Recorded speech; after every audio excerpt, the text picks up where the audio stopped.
toqqa borganda asosiy muammo nima bo'lgan? Bilasizmi? Asosiy muammo tokda, tok yo'q, bilasizmi? Keling, zo'r yechim qilib qo'ydik sizlarga. Katta generatorlar bo'lardi. Uni mashinani bagajiga olib ketish qiyin. Mana sizlarga ko'tarsa bo'ladi. Kichkina generator olib qo'ydik. Akalar, bu ham 220 bemalol chiqaradi. Necha vatt, necha kilovat deb so'raydigan bo'lsanglar, akalar, benzinda ishlaydi. 92 benzin qo'yasizlar, 1,5 kilovat sizlarga toza elektr energiyasini chiqarib beradi.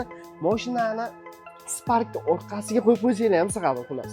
Bu joyga olib yurishga zo'r generator, 220 olib qolagan joylardan chiqarib olsanglar bo'ladi. 92 qo'yib qo'yasizlar, maza qilasizlar. Xullas, zo'r narsa.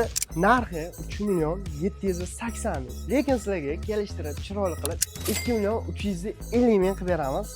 Aka, bitta bosib o'radigan joy. Bir marta olib qo'yasiz. Dachami, любой joyga akalar xalaqdan bermaydi. 5 shumlik maza qilib ishlatsanglar bo'ladi. Yengilgina.